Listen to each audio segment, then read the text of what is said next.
बिस्मिल्लाहिर्रहमानिर्रहीम। अस्सलामुअलैकुम।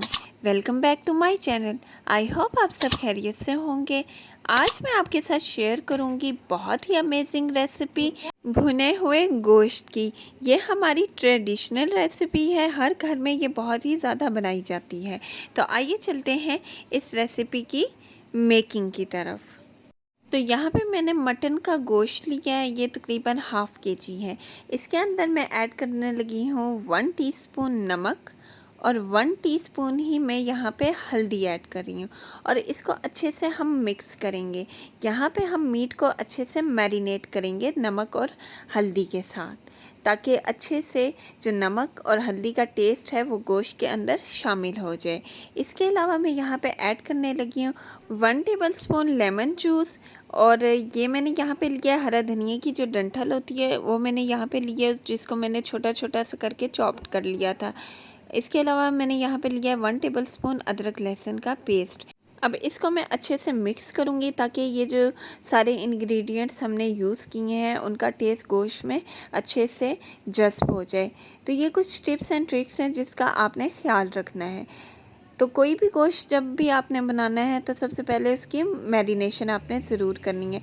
मैरिनेट करेंगे तो बहुत ही ज़्यादा अच्छा टेस्ट आएगा। तो अब मैं इसको 1 घंटे के लिए फ्रिज के अंदर रख दूँगी। तो यहाँ पे मैंने हाफ़ कप ऑयल गरम होने के लिए रख दिया है। जब ऑयल गरम होगा तो मैं इसके अंदर डालूँगी 1 कड़ी पत्ता, इसके अलावा बड़ी इलायची और 3 से 4 काली मिर्चें मैंने डाली हैं और थोड़ी सी दालचीनी डाली है। अब मैं इसको 1 से 2 मिनट के लिए अच्छे से सौटे करूँगी और सौटे करने के बाद मैं यहाँ पे हमारा मैरिनेटेड मीट डाल रही हूँ। बिस्मिल्लाहिर्रहमानिर्रहीम। अब हम 4 से 5 मिनट के लिए इसे थोड़ी सी हाई फ्लेम पर भूनेंगे, ताकि इतना हमने इसकी भुनाई करनी है कि ये जो गोश्त का कलर है वो चेंज होना स्टार्ट हो जाए। तो माशाल्लाह से देखें यहाँ पे एक गोश्त का कलर चेंज होना स्टार्ट हो गया है और अच्छे से ये भुन रहा है।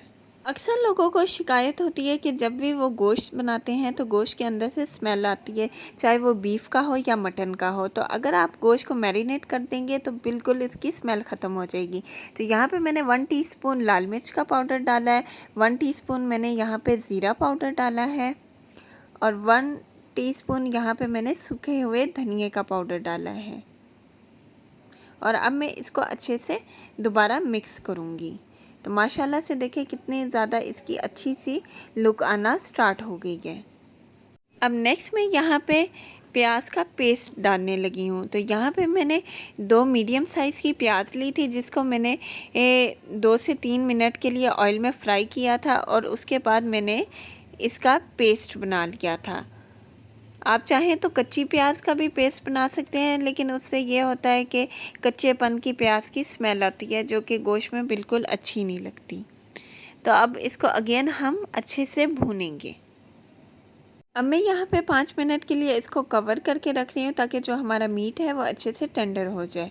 तो 5 मिनट गुजर गए हैं, ढक्कन को हमने उठा दिया। देखें माशाल्लाह से जो हमारा गोश्त है वो अच्छे से भुन रहा है।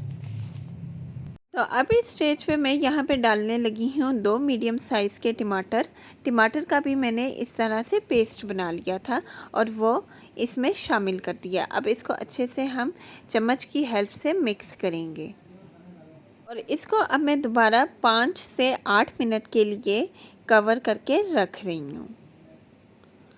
तो यहाँ पे 5 से 8 मिनट गुजर गए हैं। चलें अब इसका ढक्कन हटाते हैं। बिस्मिल्लाहिर्रहमानिर्रहीम। तो माशाल्लाह से हमारा जो भुना हुआ गोश्त है वो ऑलमोस्ट रेडी हो गया है। देखें माशाल्लाह से कितने अच्छे से इसकी भुनाई हुई है और मसाला भी कितना घना लग रहा है, ये देखें। और जो मीट है वो हमारा अच्छे से टेंडर हो गया है। तो इसको 2 से 4 मिनट के लिए फिर से भुनाई करते हैं। देखें माशाल्लाह से बोटी भी कितनी अच्छे से भुन गई है और कितना अमेजिंग इसका कलर आ रहा है। अब इस स्टेज पे मैं यहाँ पे ऐड करने लगी हूँ 1 टीस्पून गरम मसाला। गरम मसाले की बहुत ही प्यारी खुशबू आती है जब हम लास्ट में डालते हैं। इसके अलावा मैं यहाँ पे डाल रही हूँ अदरक, जो मैंने लंबी लंबी इस तरह से काट ली थी। साथ ही में मैं इसके अंदर ऐड करने लगी हूँ सब्ज़ मिर्चें। इनको भी मैंने इसी तरह से लंबा सा काट लिया था। तो इस रेसिपी को आपने ज़रूर ट्राई करना है, आपको ये बहुत ही ज़्यादा पसंद आएगी। अब लास्ट में मैं स्प्रिंकल कर रही हूँ हरा धनिया की पत्तियाँ। तो यहाँ पे हमारी भुना हुआ गोश्त बिल्कुल रेडी हो गया। आप चाहें तो मटन ले सकते हैं, बीफ ले सकते हैं, चिकन ले सकते हैं, कोई भी गोश्त अपना पसंद का आप ले सकते हैं। तो आप इस डिश को एंजॉय कर सकते हैं पराठों के साथ, चपाती के साथ और उबले हुए चावलों के साथ। बहुत ही ज़्यादा ये तीनों के साथ मज़े का लगता है। अब मैं इसको डिश आउट कर रही हूँ। बिस्मिल्लाहिर्रहमानिर्रहीम। देखें माशाल्लाह से कितने सुपर डिलीशियस हमारा भुना हुआ गोश्त लग रहा है। तो कोई भी दावत हो, कोई भी गैदरिंग हो, आपने इस रेसिपी को ज़रूर ट्राई करना है। तो अगर आपको मेरी ये रेसिपी पसंद आई है तो प्लीज़ वीडियो को लाइक करना बिल्कुल मत भूलिएगा और चैनल को लाजमी सब्सक्राइब कीजिएगा और बेल आइकन को भी आपने ज़रूर प्रेस करना है ताकि मेरी तरफ से आने वाली आपको लेटेस्ट वीडियोस की नोटिफिकेशन सबसे पहले मिले। सो नेक्स्ट वीडियो तक के लिए टेक केयर एंड अल्लाह हाफिज़।